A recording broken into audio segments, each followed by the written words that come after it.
Hello all. Hello. Welcome. Welcome to the CFO Connect Summit and today's session. I'm Raluca Ragab. I'm going to be moderating today's session that is going to have Kinga Blaut from Visa and Roy Hefer from TravelPerk speak about how the modern CFO is really changing its role from scorekeeper to performance driver. Let me first welcome you to the CFO Connect Summit in general. This summit was created for finance leaders to connect and exchange on the most important topics impacting the finance teams in 2024. The summit is a global community of more than 12,000 finance leaders, and actually we have 2,000 of you today tuning in for what is going to be a 3-day program with 8 sessions that are going to be covering AI, leadership, building the perfect tool stack, and much more. So today, we're going to really dive into how the modern CFO helps companies win.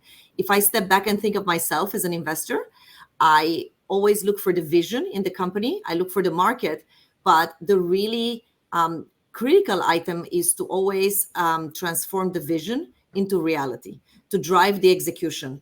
And really the key underpinning, the key element that really translates vision to reality is the finance function and is the chief financial officer. So with all this, let me ask Kinga and Roy to introduce themselves, and we'll kick it off. Good afternoon, everybody. I'm Kinga Blaut. I'm currently the CFO for Visa for France, Benelux. I have been partnering with teams throughout Europe. Recently came from CE and Warsaw, but in general, I have been working 15 years close to finance and with the businesses around Europe. And I have experience in different industries, including logistics and lately payments. Welcome, everybody. Thanks for being here. Thank you, Kinga. Roy? Thanks. Yeah, honored to be here. Thanks a lot, Luke, and the whole Spendex and the CFO Connect community. My name is Roy. I'm CFO of TravelPerk. I've been here for about 2.5 years. I spent my prior decade before TravelPerk helping scale hyper-growth tech companies, helped raise over $1 billion in private and public financing, including through 2 IPOs, one on NASDAQ and one on the New York Stock Exchange. I live in Barcelona with my 4 kids, and I'm delighted to be here. So. Fantastic. Fantastic. And I'm Raluca. I've been an investor for 21 years. I've invested in public companies. I've invested in private late-stage companies and early-stage companies. I've served on multiple boards. I've also IPO'd various companies on NASDAQ and New York Stock Exchange. And I sit there and think and marvel at the CFOs that really can drive outcomes. So today we're going to be discussing this with Roy and Kinga. So maybe Roy, let's start with you. Discuss how has the role of the CFO evolved from being a scorekeeper to a performance officer, and really help us define what does it actually mean to be a performance driver. Absolutely. So I've witnessed a huge shift in the CFO mindset in the past 15 years, from focusing basically on the present backwards to focus on the present and onwards. So what I mean by that is traditionally the CFO has been focusing on basically accurately reporting today's reality to all the different stakeholders, and then also explain the trends versus prior periods. So it was answering the main question of where are we today? So what's the score? And then why are we here, right? Now, let's be clear. That is very important, and I do spend some time on it, but it's not the most important thing. To me, the modern CFO is obsessed with what will happen from today and onwards. So the mental model is kind of like, where are we today? Where do we want to be? And then what do we need to do to get there? And make sure everybody understands their role in the bigger picture. And here's the key. Once everybody has that plan and we're all aligned, you're not sitting on the sidelines and reporting the score. You're getting in there, you're wearing the jersey, you're working side by side with your team members, with your peers and colleagues and other departments to help them as a trusted thought partner to make sure they hit their goals. So you really have that 360 view. You really have to have it. How do you get the most value out of it, Kinga? Well, actually, to pick up on what Roy said, if you want to know what to do to get where you want to get, you need to know what the business is doing, actually. So embed yourself in the business, in the middle of it, understand their needs, what they're about, and I would say act as a translator in between departments, divisions, right? A sales and operation is a good point of view to take. You always have the sales people looking at their targets or the market share, having their short term, more often than not, goals. And then on the other hand side, you have all of the operations that are trying to match that or thinking about their own development or production or initiatives. The key here would be to place yourself inside and try to translate that into figures and the value and the business context, actually. Try to demystify a little bit the finance part of it in that. And how do you do that? I would say, in order to allow to make some informed decisions, you need to get out of your desk, out of your office, and literally, physically move and sit together with the business informally, right? It doesn't need to be something thought through, but it's way easier, in my opinion, than to try to schedule a call, right? And have everything planned. You're just there. You're available and you're open-minded. And that creates value ultimately to the company, but for you as well, for your career growth as a CFO. Understood. Now, it feels like this role is evolving into an advisor and a thought partner in the leadership team. But you obviously, as CFOs, have the traditional responsibilities also. So this comes on top. How do CFOs manage to balance the traditional responsibilities with this growing need to be advisors, thought partners to the leadership team? An important aspect is to, in my opinion, to get the right people, the right talents and experts, and focus on their developments. Because in that way, you make sure that you have the business as usual done, right? The reporting, the transactions, and everything that needs to be done, the cash, and all of the more traditional responsibilities. We cannot shift without taking that into account. But we cannot stop there. We need to find a linkage to go way further, right? And actually, if you look at it, it's quite linked, right? All of the traditional data sets tells a story at the end of the day. It's just keeping that open mind on interpreting the story and the data and linking it further to where you want to go. Actually, open lines of communications and try to indicate the behaviors, the performance of the business, and kill, while you're doing that, a little bit the jargon, the finance, traditional wordings that we have the tendency to use, the jaws, percentage points, right? It's something we're all about growth and discussing, matters that do not potentially speak to most of our stakeholders, right? So I think that one of the good links to create that balance is to use the information you have, actually, and get into scenario planning.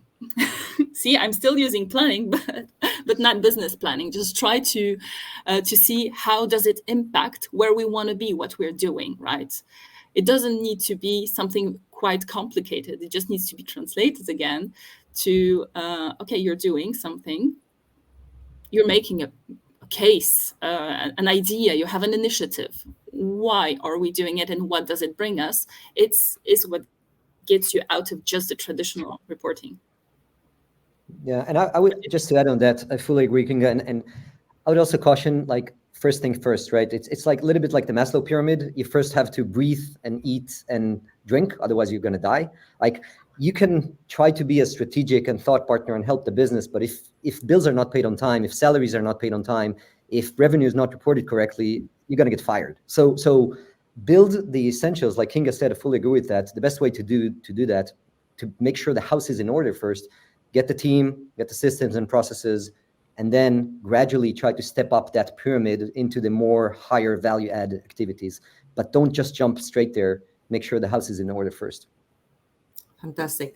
Maybe I would love to remind the audience that they can actually ask questions to Roy and to Kinga, and they should be using the Q&A tab for the on the chat, because we're going to be opening it up in the last 15-20 minutes for Q&A. So we're looking forward to your questions. We're just warming up now, but would really love to hear for you what's on your mind. And maybe so if I were now an aspiring CFO who wants to shift my focus from traditional accounting to being a more strategic business performance driver, what advice would you give me? What are the steps? So again, if we go back to that Maslow pyramid, how do I build it? What are the building blocks to get there, to not jump from day one, but to actually build it systematically? Yeah, so I'd say, so first of all, let's assume the house is in order, right? So that's taken care of. You can now start to gradually get deeper and more strategic. I'd say a couple of things. One, be curious and learn the business inside out. Exactly like Kinga said, learn the product, the market, the competition, the numbers. And a couple of specific tips that have helped me personally in the past is A, talk to customers. Like literally get on sales calls with prospective customers, talk to existing customers that are happy, and talk to people that churned and try to understand why. That's number one. Get on customer care calls with your service team, with your customer care, hear what they are talking about, what's their feedback. And one thing which I think is just like a free no-brainer, if you actually spend time on it, is try to pitch the company. Imagine yourself sitting in front of an investor and selling the company's equity in a financing environment, for example. And it's very easy. If you don't have the investor deck, get the investor deck, like ask for it, be curious, then try to practice and try to listen in on investor calls. Like I remember I used to do it in my past many times. I would just go to my CFO and say, hey, do you mind if I just sit in? I'm going to be a fly on the wall, even sometimes without camera, if it's a sensitive situation. It's so easy today with Zoom. I mean, fundraising rounds are being done so often via Zoom and also in real life. But there's a lot of calls you can join and start to kind of build your ramp up. It's very useful. That's kind of on getting to learn the business. Then it's about spending quality time one-on-one with the people around you. You actually have to spend one-on-one time with your peers, with your colleagues, try to understand what are their key challenges and how you can help them. And be their ally. And then ultimately, it all comes down to building trust. That is the most important thing for me, not just in business, by the way, in life as well, personally, but specifically as a CFO, you have to build trust with the team around you, and that takes time. Understood. And you mentioned the importance of building trust in the organization in order to be effective business partners. How do you practically do that? How do you actually insert yourself in every one of those different functions, and they look at the CFO as somebody they can really share, they can really be open with about where things really stand, and they can actually partner with, as opposed to being in a maybe oppositional conversation with sometimes? Yeah, absolutely. It's a tough one, and it doesn't take 5 minutes. It can take 12 to 18 months or more. But there's 4 key components in my mind to building trust. One is credibility. You have to know your shit. Like if you speak up, people need to trust that you know what you're talking about. 2 is reliability, which is less about what you know or don't know. It's about what you are going to do based on what you said. So if you commit to deliver. If you commit to a deadline, deliver on time, etc. Then there's the point of kind of intimacy and confidentiality. People need to be comfortable sharing sensitive information with you.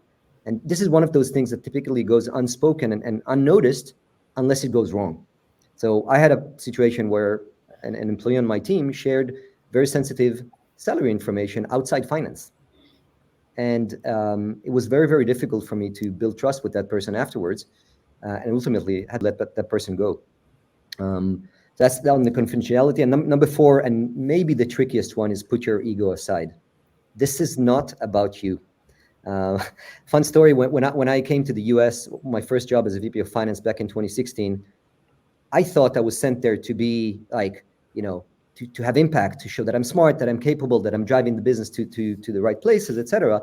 I got into a leadership meeting with my peers, and we were talking about service efficiencies.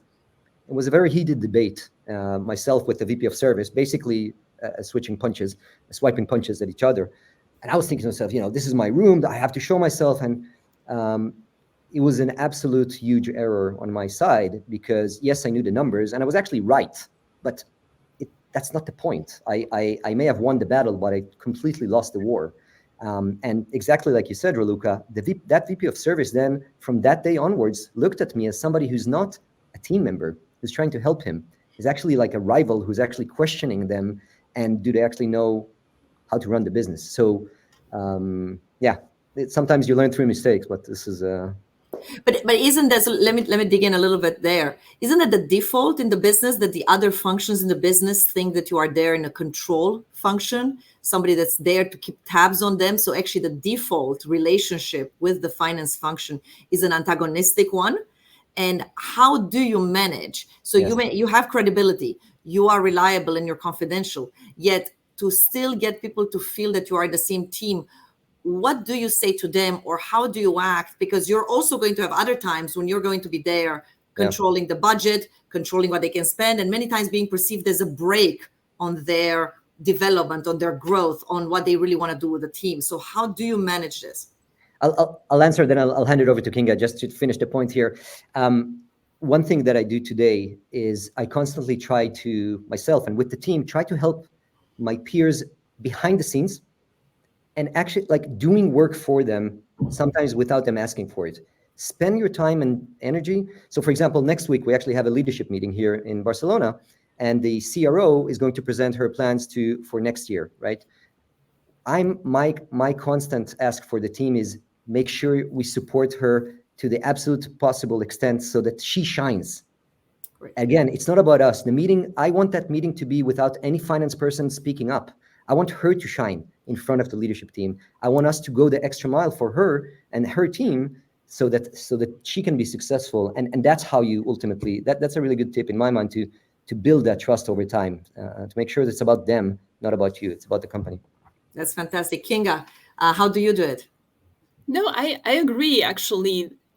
It's subtle, but very important to understand the scene in the company where you're working in and find allies. What do I mean by that? You always have within your key stakeholders people that are more linked into finance. You might have strategy guys or other people that through their career have been more understanding of what you would like to do or have certain expectations. So understanding that those individual people and their speciality, actually, and making allies of them, for example, by supporting them behind the scenes, is something that will help you gain that trust. It's just a little brick towards that, because at the end of the day, we're a people. It's also about relations. It's not about power. It's not about us blocking them, not giving them the budget. It's so passé at this point to just think of CFOs in that way. And that makes me think also about, we should lead by example as well. So when we when we challenge, right, the status quo, right, with all of our questions, we have a certain objective, and sometimes we need to be pushy on what matters in the long run. But that entails to us as well, our departments. We need to be open and fair. I think fair is the right word as well, and listen to others. If they think something should be changed in the approach, in the people, in the strategy, be open to listen to that and reshuffle not only others' departments or way of thinking, but as well ours, so that we grow together in partners. That's fantastic. Well, on that theme of having that flexible growth mindset, right, and at all points in time changing, we have to talk about AI. Is AI an enabler or a threat to the CFO role? How do you see it? For me, I see AI like a big wave that is coming. Okay, so with a big wave, if you're not ready, if you're not prepared, it can crush you, it can take you down. However, if you're preparing yourself, if you learn how to surf, you can ride that wave, and it can take you along very fast and actually accelerate your journey, because it will take away all the basic stuff, the nitty-gritty, the manual, all the things that you hate to spend your time on because you know that there are low value add, and allow you actually to go up that pyramid and be more strategic and spend your time up there. So it could be, it could be a threat or an opportunity. It depends on you, how and on us. What do we do with it? I agree. I think we need to embrace it, definitely, and use it to find more time for us to do more interesting stuff, as you said, Roy, and place ourselves on that strategy front. I think it's also maybe a challenge, even more than that traditional CFO role that we have been discussed, in the sense that it's relatively new. And I think it's very, very much worth for us to jump on that boat, actually, and not debate whether it's a good idea. Should we be afraid? Definitely not. We should embrace it, and because that is going to be part of the future. So I was implementing small steps, actually, with our teams. We just discussed it last week on how can we just start doing it, right? Because we also had a lot of debates. How may we do it? Should we have a working group around it? And yes, we'll certainly create more working groups around that theme. But you have simple things like meeting notes that you can start actually using Teams for. It's quite brilliant, actually. You just speak to the machine and it makes the notes and sends out the emails automatically based on that, right? You have sum ups of business PowerPoints that I, for one, found quite useful, actually. We're talking about getting to learn the business. It's easy to say, but it takes time. And if you want to do that partially through resources, use AI. It will sum it up for you. You will have some key highlights that you can then into, or rather dig into. So I'm completely embracing those small steps to try to leverage AI as we go. Fantastic. Well, we have some questions, actually. So let me head over to, we have one from Jared Herrera, and who's asking about fast-moving industries like payments and travel, where you operate. What are the key challenges in managing cash flow and risk management? What do you prioritize most? And what solutions have you implemented to address these challenges effectively? Who would like to take this one? I'm happy to. Do you want to go, Kinga? No, have a stab at it. One of the main challenges, and it's not just specific for this industry, is to trade off growth and profitability, right? Everybody wants to grow as fast as possible, but then you need to manage cash flow, liquidity, and path to profitability, and what's the right tension between them, which, by the way, also changes over time. So for me, that's the main trade-off, and that's the main challenge. There's no perfect answer. You need to learn your business. You need to learn your environment, your financing needs and capabilities, and constraints, and then tailor the right answer for you. But that's a question that I spend a lot of time on personally. Definitely, I could maybe add, from my perspective, on a daily basis, ongoing basis, it's really about trying to nail what is going to come and then use data, insights, data analytics for that, because that will help you to potentially see some threats or opportunities quicker, as well as manage the cash flows that come with those opportunities or threats. Are there specific solutions that you have implemented that specifically help you in this, that you could maybe give Jared an example of? Well, we actually at Visa have a department that is looking into data on the payment schemes. Actually, we have quite substantial insights into our cardholders' information, give this linked with macro trends and some extrapolations, gives us a lot of good information on what is to come. It was very useful during the COVID times, for example, right? This is one big crisis that allows you to be, and you must be on spot on. And it's a whole department and that is dedicated, and tools based on BIs and our internal systems that allows us to have readable insights for people from the leadership teams as well as our clients. Thank you. Maybe talking about, we were talking about building trust and about being credible and knowing the business. So we have a question from Pratik Arora, who's asking, you've spent some time already for 1-2 years in a company, and you are trying to, draw the management's attention to certain suggestions because you can see the direction of travel is not the correct direction of travel, and you see it probably before others. And but they're not really paying attention. What specific actions do you take to convince them that they need to trust you, that you actually have that foresight? Try to speak their language is one.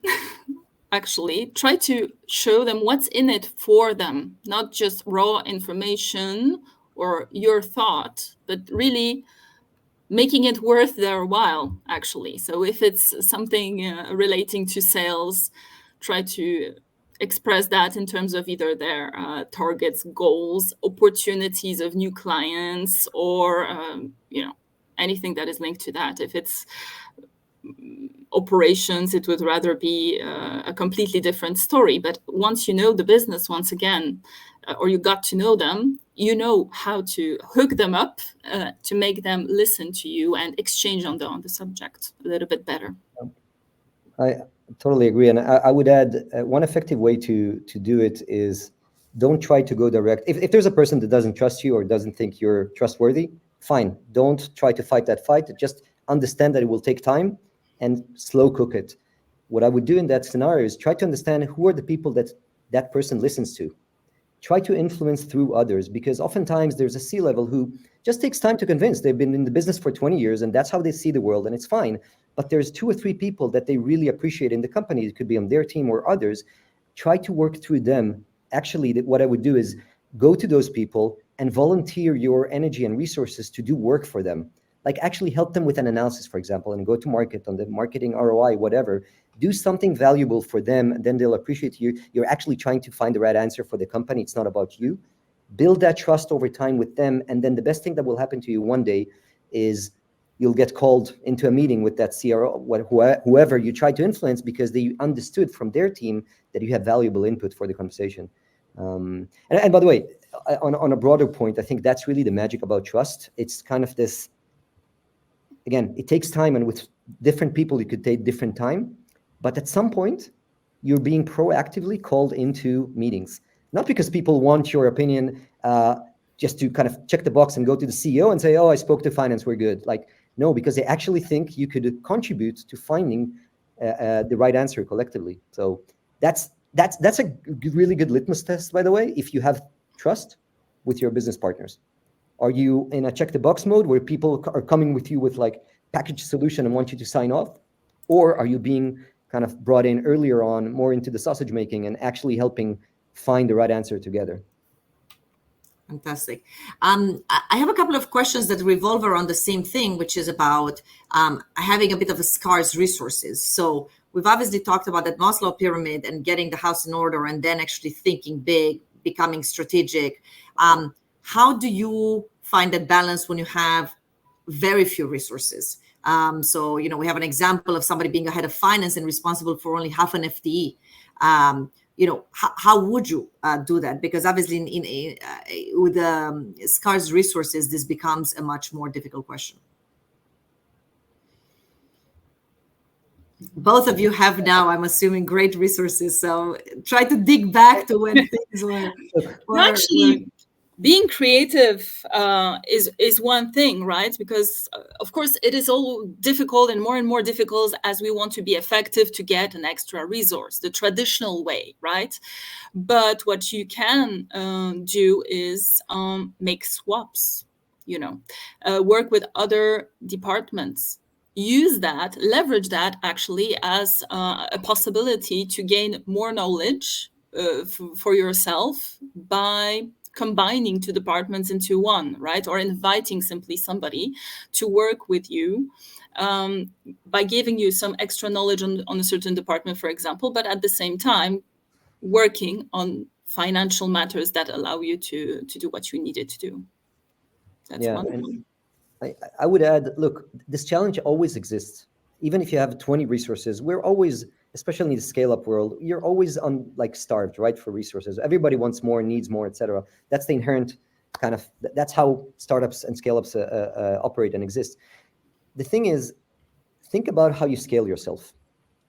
Sometimes you can't do everything, so teach other people the frameworks that you're using. Scale yourself through the organization, meaning give people the fishing rod, not the fish, right? Don't give them the answer. Help them understand how to fish. What is the right framework, for example, for the optimized go-to-market spend? What's the best way to think about it? Like, teach the organization the frameworks so that people can then go on their own and make the best optimal decisions as if you were there. That's I would give that advice.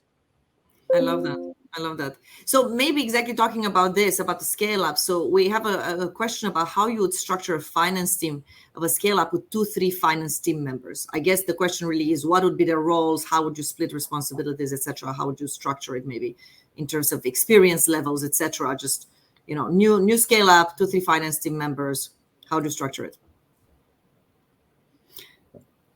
I would really put them more towards the business side, actually, and manage everything that is business as usual, either by shared services or external, actually, because ultimately that's what would help you teach and embed that financial thinking as you go.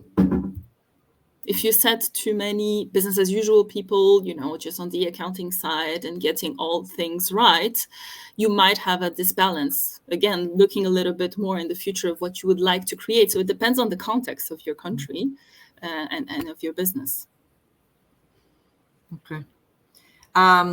Maybe we'll jump to a question that is, again, goes back to tools, because I think people really would love to really understand better, tools that you use. So based on your experience of automating the whole financial cycle, which are the best tools you've used so far?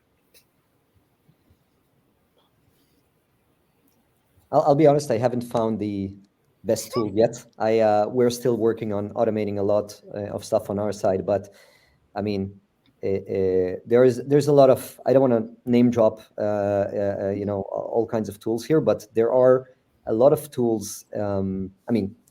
Assuming that you have an ERP in place, you have a BI system, assuming you have a billing, and assuming you have the basics in place, I think one of the things that most companies do is plug everything into their data warehouse. Like that has to be step number one. You have a central repository of data that you can then run, whether it's your BI tool or other connections. Like, having that centralized view can help you answer a lot of questions with information coming in from many different sources. What exactly BI tool? There's plenty out there. We're using NetSuite as an ERP system. I don't think it's perfect. I haven't seen anything better. So, to be honest, I'm way, and same with, by the way, with all the companies that are trying to replace Excel, which I love. It hasn't worked for me. I still use Excel. So there's tons of tools out there. Go and experiment, see what works for you. I also don't think there's a one solution fits all. It really, really depends on what business, what stage, where are you. You can kill the business if you're trying to implement something like a NetSuite too early. It's going to be a complete overkill. So again, this is. I don't think there's like a magic. Here's how a finance tech suite needs to look like. It really depends on the stage and the business and where you are. Understood. I would agree. I was about to think Excel at the end of the day will be something that we will find everywhere. But as long as we manage to find a system/tool where you have everything in one place and not different standards that you need to waste time to consolidate, I think this is already good. But what I wanted to say as well is, maybe let's not over-index on the systems, because we can have debates for hours on that. Rather, maybe think if it's possible to just simplify the message and the story. At the end of the day, you need a calculator. A good CFO is just running with the phone and a calculator. You remember the yields of your business, and you're having business cases on the go on your little calculator, and not even Excel is needed for that. And I think that's a bit underrated, because we're trying to do things well, right? We are analytical people, and we want to have our house in order. But do we always need that? I don't think so. I love that. I love the calculator. Sorry, look, I literally, like, my home screen, I have the calculator up here. Like, this is, if you cannot explain the business on a calculator, you don't know the business.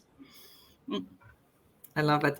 So if I were to take away, obviously, simplify, go down to the building blocks, and you should be able, those Lego blocks, to effectively put them together on a calculator, right? I mean, price times value pretty much back in the day, right? But also one item that I think is really the most important thing, right, that you mentioned, Roy, is this centralized data repository, right? I mean, all the data in one place, it all starts and ends there. And I think, Kinga, what you added is that, you better have a system or a solution that kind of centralizes, that's all in one place, right?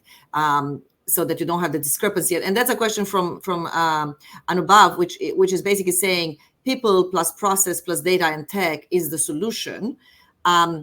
Would AI replace, or should it even replace, the people part in the equation, actually? What's your view on that? Can the finance function operate without much human intervention, is the question. Kinga? I don't think so. I doubt it. It can be streamlined, I'm sure, yes. Like any business can be streamlined and automated, and we should have automation on some recurring things, right? But you cannot replace the thinking process behind, actually. So for me, it's rather to use AI in an intelligent manner, learn to coexist with AI, right? By asking the right questions and taking it forward. I don't really believe that we can simply replace people at term. So it's the judgment part. It's the judgment part, it's the insights. And insights. Yeah. I'll be honest, I may be a bit less deterministic. Like, who knows in the future? I don't know, maybe even in our lifetime. So let's be clear that, like, AI could perhaps do the things that we do today, but then we will do different things. Like, the point is, yes, AI could perhaps go and do the insights part as well, in my mind. Who knows?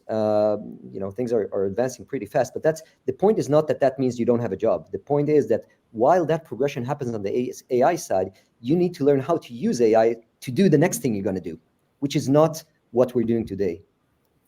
Right. I mean, that's really freeing up that time in that Maslow pyramid where the house is in order because the system keeps it in order, and you keep basically integrating ever more in the business to be a strategic thought partner.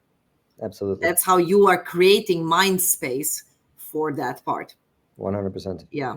So we have actually Edwin asking tips for the first 90 days as a new CFO. You've landed in a new job, not the two of you because they love you there at Visa and TravelPerk, but when you landed for the first 90 days in a new position, what are you doing? Walking and talking to people. Okay. Simply, I think we cannot say it enough, right? Just say, hi, I'm Kinga. What do you do? I would start by that simply. Over coffee, better. Yeah. Totally. And by the way, you'd be surprised how many people would be happy to speak to you. Like, I would just, like, literally go to the people's calendar, find time and say, hey, I'm Roy. I just joined. I would love to get to know you. Put 30 minutes on people's calendar. They will be thrilled to tell you what they do, why they're there, what they're passionate about, what they can be helpful, what you could be helpful with. I always felt like initially, I don't want to take much of your time. Send me materials. I will do reading behind the screen. No, behind the scenes. People actually enjoy interacting, and sometimes they're very happy that somebody cares about what their day-to-day looks like, what their challenges are. So you have this kind of, 3, 4, 6 months to do that and really, really establish how people will perceive you. And then you'll start to get invited. If people feel like they can trust you, you'll start to get invited. And then it's just this very positive feedback loop where you're constantly in the conversations and you're not coming in as an outsider, basically. So yeah, like Kinga said, just go talk to people and dig deep into the business. And by the way, be very careful with sharing opinions. I think you have to be humble, even if you have strong opinions, and I definitely have strong opinions, but reserve judgment and give respect to the people in the business that they know what they've been doing. People are not idiots. Like, people have been there before you, and there's a reason why things are the way they are. Yes, maybe we need to change them, but that doesn't mean to say that there isn't a logic or rationale behind why things are how they are. So fantastic. Yeah, talk to people. If I may add, I would say ask people how they've been doing things and how they think they can improve something. Because at the end of the day, that's what's exciting many times for people with somebody new coming into a new role. You've been interacting with this function in a certain way. How has it been? What would you keep and what would you improve? Right? This is an opportunity to change things. And you may not agree. So to Roy's point, maybe you collect information, you may not agree to all the changes proposed, but at least you get a feel of what people feel is suboptimal, and then you can apply your own judgment of this is something we can indeed change and will drive outcomes, whereas actually this change would not make actual sense. But it's a big opportunity. I think that's also why people probably love to talk to you, because they feel they can actually change or improve things. Okay, we've just had now, I think we're towards the end, so people are shooting a bunch of questions, so maybe I can do a quick rapid fire on this one. What sources of information do you advise for CFOs? I'm assuming this is outside information beyond your business, obviously. I would say for macro stuff, the things that I find useful are a lot of the stuff that the bankers are sharing. Once a month, again, depending on your scale, but once a month typically, or every other week, they would share macro updates. There's a couple of specific ones that I really like. I would say those are really good, just trying to understand what's happening in the world. There's some really good blogs on SaaS specifically, whether it's the Cloud of Judgment or the what's it called, the other one, I'm just blanking out, but there's a couple of good ones. Happy to share offline, a couple of recommendations. Those are I like the Secret CFO, by the way. Sorry, shameless plug. I have nothing to do with that, but I think I have no idea who that is, but they write really interesting stuff, so I read that. Great. Kinga, I'll go for another one with you so that we go through them. We often have multiple urgent tasks to handle simultaneously. What's your strategy for effectively multitasking? Focus on the ones that you think are important, delegate the rest. Great. Roy, what's one of the latest financial decisions you've made that has had the most significant impact on your customers, if you're able to share it? On the customer. Or internally. I'll change slightly the question. Well, implementing AI in our customer care, that's an easy one, because we have driven our gross margins from 40s and 50s and up to the 70s now through implementing AI, basically replacing a lot of the manual work that our customer care team did, and that has transformed the financial profile of the company. And were you part of that, just to dig in and go back to sort of, are you being shown a package and check the box and approve it, or were you kind of an integral part of that thought process, discussion, how, when, why, everything? So I'll answer with a story. About a week ago, I saw one of my team members from strategic finance team walking next to my door with the VP of the customer care, and they were hugging each other and running jokes. Basically, they became best buddies, and this took time. But I can tell you that this guy has been so deeply embedded in the customer care work that it's almost like he's part of that team, and I love it, because they see him as their resource. It's almost like 50-50. He's a 50%. That's how I embed myself. I don't need to be there because I know that I have the team is doing the job. So yes, to answer your question, we were there, but not me. It's not me. I didn't make any big decision, but the team was involved in every aspect of that. Understood. Kinga, how do you think about the risks of data privacy and security with AI? So you talked about embracing it. What are you doing to mitigate on the other side all the data privacy and security risks?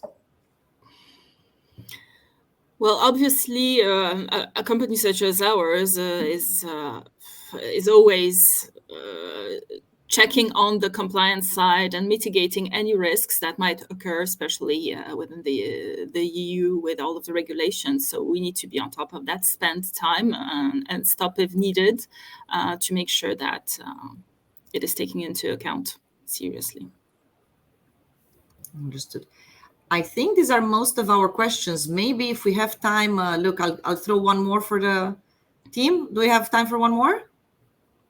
Okay, that looks like a yes. In my experience, investing in companies, people tend to hire too late rather than too early. So kind of they think, oh, now we really need somebody for this. And they really needed it yesterday. But then, of course, it takes a long time to hire. What would be some advice as people build their teams, as people kind of think ahead, about bringing the right people, in terms of how to think about the right timing, how to think about the right seniority and experience that they have, that they bring, how to not be constantly kind of, putting out fires because they needed this great person yesterday, actually, and not in a year? One of the things, especially for scale, you asked a lot of questions, but one of them was what type of people, and I'm happy to answer that one because I have a very strong view on this one.